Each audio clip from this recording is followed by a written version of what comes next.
Hello guys, welcome back to ఇంకోటెక్ channel. ఈ వీడియోలో మనం గూగుల్ పిక్సెల్ 9 ఇంకా 9 ప్రో ఎక్సెల్ గురించి అయితే తెలుసుకుందాం. ఈ మూడు ఫోన్స్ యొక్క స్పెసిఫికేషన్స్ అయితే మీకు డిస్ప్లే పైన అయితే కనిపిస్తున్నాయి. ఒకసారి పాస్ చేసి చెక్అవుట్ అయితే చేయండి.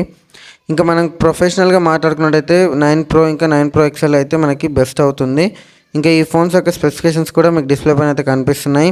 ఇంకా ఈ ఫోన్ ఒక డీటెయిలింగ్ వీడియో గురించి వెళ్ళే ముందు అయితే 9 పిక్సెల్ గురించి తెలుసుకుందాం. 6.63 AMOLED డిస్ప్లేతో పాటు 120Hz రిఫ్రెష్ రేట్ సపోర్ట్ చేస్తుంది. టెన్సర్ G4తో వస్తుంది. ఈ ఫోన్ అయితే మనకి Titan M2 chip security chip ఉంటుంది. ఇందులో 50 MP ఐవాయిస్ camera, 48 MP ultra wide angle కెమెరాతో పాటు 10.5 MP సెల్ఫీ కెమెరా ప్రొవైడ్ చేస్తున్నారు. 4700 mAh మ్యాసివ్ బ్యాటరీతో అయితే ప్రొవైడ్ చేస్తున్నారు. 27 watts wide charging, 15 watts wireless charging support చేస్తుంది. ఈ ఫోన్ అయితే మనకి గూగుల్ పిక్సెల్ 9 అయితే. ఇంకా మనం ప్రో వేరియంట్ ఇంకా ఎక్సెల్ గురించి మాట్లాడుకుందాం ఇప్పుడైతే. ఇంకా ఈ ఫోన్ యొక్క స్పెసిఫికేషన్స్ కూడా మళ్ళీ ఒకసారి మీకు డిస్ప్లే పైన అయితే కనిపిస్తున్నాయి. ఒకసారి పాస్ చేసి చెక్అవుట్ అయితే చేయండి. ఈ ఫోన్స్లో అయితే మనకి ముఖ్యంగా కెమెరాకి సంబంధించిన ఇంకా గూగుల్కి సంబంధించిన ఫీచర్స్ అయితే యాడ్ చేశారు. జెమినీ లైవ్, ఇంకా మనకి యాడ్మీ, ఇంకా అలాగే మనకి ఎన్హాన్సింగ్కి కానీ ఇలాంటి చిన్న చిన్న ఫీచర్స్ని అయితే యాడ్ చేశారు. ఇందులో యాడ్మీ అంటే మనకి జనరల్గా ఫోటో తీసుకున్నప్పుడు అయితే యూజ్ అవుతుంది.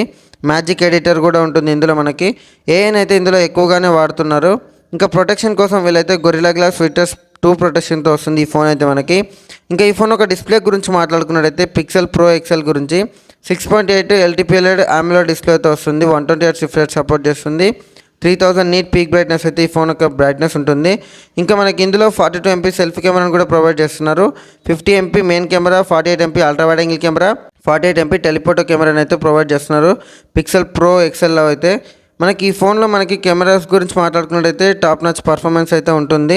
ఇంకా ఈ ఫోన్ ఒక ర్యామ్ అండ్ రోమ్ గురించి మాట్లాడుకున్నట్టయితే LPDDR5Xతో పాటు UFS 3.1తో వస్తుంది. మేబీ ఇది 3.1 కాకుండా 4 ఇచ్చింటే కొంచెం బెటర్గా ఉండేది, ఎక్స్పెన్సివ్గా ఉంది కాబట్టి. ఇందులో మనకి బేసిక్ వేరియంట్ వచ్చేసి 16GB ఇంకా 256, హై ఎండ్ వచ్చేసి 16GB 512SD. ఇంకా ఈ ఫోన్ ఒక ప్రాసెసర్ గురించి మాట్లాడుకున్నట్టయితే ఇందులో మనకి గూగుల్కి సంబంధించిన ప్రాసెసర్ ఉంటుంది, టెన్సర్ G4 అయితే. అలాగే ఇందులో మనకి సెక్యూరిటీ కోసం M2 చిప్ని అయితే ఇస్తున్నారు. ఇది మనకి సెక్యూరిటీ పరంగా చాలా యూజ్ అయితే అవుతుంది. ఇందులో మనం హెవీ గేమింగ్ కానీ అలాంటివి అయితే ఆడలేము, కంపల్సరీగా ల్యాగ్ అయితే అవుతుంది. ఇందులో మనకి జనరల్గా యూజ్ చేసుకోవాలనుకుంటే బెస్ట్ పర్ఫార్మెన్స్ అయితే ఎక్స్పీరియన్స్ చేస్తాం. అలాగే లగ్జరీ కూడా ఉంటుంది మనకి ఇందులో. ఇంకా ఈ ఫోన్ యొక్క బ్యాటరీ డిపార్ట్మెంట్ గురించి మాట్లాడుకున్నట్టయితే ఇందులో మనకి 5060 mAh మ్యాసివ్ బ్యాటరీతో పాటు 47 watts ఫాస్ట్ ఛార్జింగ్ సపోర్ట్ చేస్తుంది. ఈ ఫోన్ మనకి ఛార్జింగ్ పరంగా చూసుకున్నట్టయితే మనకి అట్లీస్ట్ ఒక 45 to 50 minutes లోపు అయితే ఫుల్ ఛార్జ్ అయితే అవుతుంది. ఇంకా సెక్యూరిటీ అండ్ ఆండ్రాయిడ్ అప్డేట్స్ గురించి మాట్లాడుకున్నట్టయితే 7+7 అయితే ఇస్తుంది. ఇదైతే మనకు ఒక మంచి బెనిఫిటే. ఈ ఫోన్స్ని మనం జనరల్గా అయితే ఎక్కువ ప్రైస్ పెట్టి కొనాల్సిన అవసరం అయితే లేదు. మేబీ ఇందులో మనకి ఆఫర్స్ అయితే వస్తుంటాయి, ఆ టైంలో మనం తీసుకుంటే బెస్ట్. ఇంకా ఈ ఫోన్స్ యొక్క ప్రైసింగ్ గురించి మాట్లాడుకున్నట్టయితే మీకు డిస్ప్లే పైన అయితే కనిపిస్తున్నాయి, ఒకసారి చెక్అవుట్ అయితే చేయండి. ఈ ఫోన్స్ యొక్క ప్రైస్ మీకు వర్తా కాదా అనిపిస్తుందో లేదా కామెంట్ అయితే చేయండి. ఇంకా ఈ ఫోన్స్ ఒక డీటెయిలింగ్ వీడియో కావాలనుకుంటే డీటెయిల్ అని ఒకసారి కామెంట్ అయితే చేయండి. అలాగే ఈ వీడియోకి లైక్ కొట్టి సబ్స్క్రైబ్ కూడా చేసుకోండి. ఈ వీడియోని ఎండ్ వరకు చూసినందుకైతే thanks. Have a nice day.